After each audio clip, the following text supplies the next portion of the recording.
జ్ఞానంలోనే తొందరపాటుతనం ఉండకూడదు. ఏమిటి? జ్ఞానంలో కోపం ఒకటి ఉండకూడదు. రెండవది తొందరపాటు ఉండకూడదు.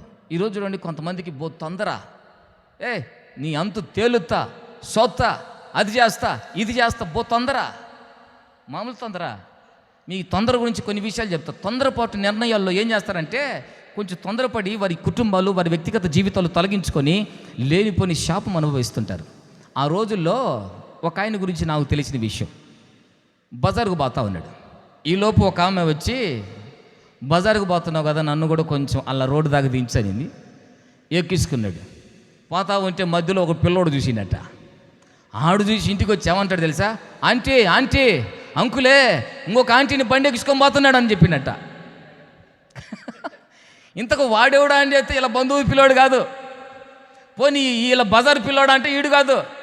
యాసవి కాలంలో అచ్చుడు తిరుగుతుంటాడే ఆ పిల్లోడు అంటే వాడేవాడో ఏ ఊరి నుంచి వచ్చిండో, ఆ మరిచెట్లపాలెం ఐపరాజపాలెం నుంచి వచ్చిండో, లేకపోతే బోధవా నుంచి వచ్చిండో తెలియడు. మరిచెట్లపాలెం వాడు కాదు, ఆడు మన బజార్లో ఉన్నాడు కాదు. ఆడేదో పాత పోయాడు పోకుండా ఒక మాట చెప్పేసి వెళ్ళిపోయాడు. ఇప్పుడు ఈ మనిషికి కారాల మీరాలు నూడుతూ ఉంది. రోకల మండ తీసుకొని ఎదురుకో ఉందట.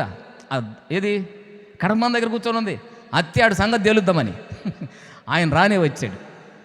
మర్యాద చెప్పు, యువతిని ఎత్తుకొని పోయి నువ్వు బండి మీద అని చెప్పేసి రోకల బండి పట్టుకొని ఉంది. ఇక గొడవ అయిపోయే సమయానికి ఆయన చెప్పాడట, పిచ్చిదాన్న నీకు ఎవడు చెప్పాడంటే, పలానోడు చెప్పిండు. ఎవడో చెప్పడం ఏంది, నువ్వు ఎక్కించుకున్నావా లేదా అంటే, ఎక్కించుకున్నా. ఎవరిని ఎక్కించుకున్నా? మా చెల్లెల్ని ఎక్కించుకున్నా అంటాడు ఆయన. చెల్లెలే. ఇప్పుడు వాళ్ళ చెల్లెలు పక్కన ఉన్నారు. పెద్దన్నయ్య ఇంట్లో ఉన్నాడు. బజారుకు పోతావు అంటే, అన్నయ్య నువ్వు బజారుకి వెళ్తున్నావు కదా, నేను కూడా వస్తానని బండి ఎక్కింది. ఆ రోడ్డును పోయే పిల్లోడికి ఏం తెలుసు వాళ్ళ చెల్లెలని? ఆడు కూడా ఏమంటాడు తెలుసా? ఆంటీ అని చెప్పాడట. ఏమంటే ఆంటీ అని చెబితే మా కడుపులు మండిపోయింది. జరిగిన తర్వాత ఈ సంగతి అంతా చూసిన తర్వాత అప్పుడు నెమ్మలమైంది.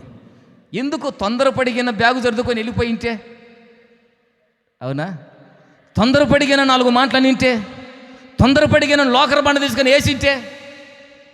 అందుకే నేను అంటాను, తొందరపాటు నిర్ణయాలు చెయ్యొద్దు. ఏమిటి? తొందరపడొద్దు. దేనికైనా నీకు సమస్య వచ్చిందా, అనుమానం వచ్చిందా, దేవుని పాదాల మీద పడి మోకరించి ప్రార్థన చేయి. ప్రభా ఇది అంతవరకు నిజం, దేవునికి స్తోత్రం. కొన్ని విషయాలు చెప్పమంటావా? ఆ మధ్యకాలంలో పొద్దుల నుంచి బయటకు వచ్చిన తర్వాత నేను అప్పుడు పరిచయం ఎక్కడ స్టార్ట్ చేయాల, మార్కాపురం ప్రాంతంలో ఉంటున్నాను. ఒక రోజున ఈ పాస్టమ్మ గారు నేను ఇద్దరం బండి మీద పోతున్నాం. నాకు పాత విశ్వాసి తెలుసు, పొదిలి విశ్వాసి.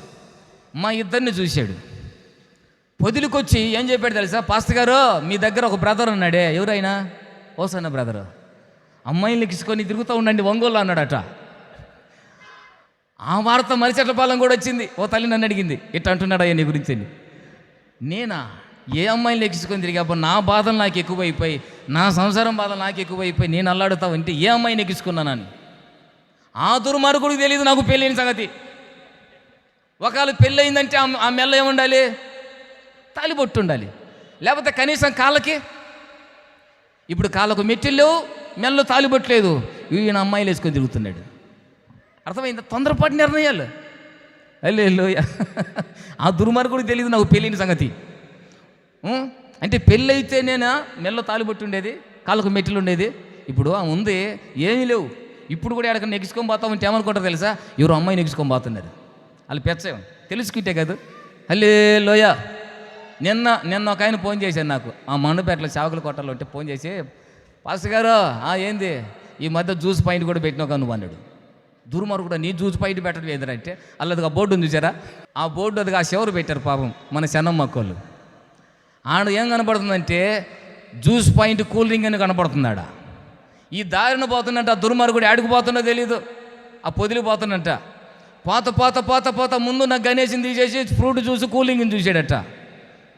ఆదేశపోయి అక్కడి వరకు చెప్పిండు, ఓసన్న బ్రదర్కి సంఘం జరగట్లేదేమో, కూలింగ్ కానుకలు రావట్లేదేమో, యాసవి కాలం కదా, రోడ్డు పక్కన ఉంది కదా అని కూలింగ్ షాప్ పెట్టుకున్నాడని చెప్పిండట. వాళ్ళు నాకు ఫోన్ చేశారు, ఏంది పాస్టర్ గారు కూలింగ్ షాప్ పెట్టినమాట అని. ఎవరు చెప్పారన్న ఆయన అంటే చెప్పారన్న. రావటం ఆ బోర్డు తీసి పక్క పెట్టుకున్నాను నేను. తొందరపాటు నిర్ణయాలు అసలు తెలుసుకోవాలి కదా, అవునా కదా? ఈరోజు కుటుంబాలు ఎందుకు పతనమైపోతున్నాయి? తొందరపాటు, తొందర. ఏది నిజం, ఏది అబద్ధం తెలుసుకోండి. అప్పుడు మీ కుటుంబాలు క్షేమంగా ఉంటాయి. తొందరపడి మాట్లాడటం, తొందరపడి నిర్ణయాలు తీసుకోవటం, తొందరపడి నువ్వెంత అనుకోవటం, ఇది మీ జీవితాలకు ప్రమాదం. అందుకే నేను అంటాను, జ్ఞానముతో మీ కుటుంబాలు, మీ వ్యక్తిగత జీవితాలు కట్టుకుందురుగాక. ఆమేన్. జ్ఞానము లేకనే కుటుంబాలు పతనం అవుతున్నాయి.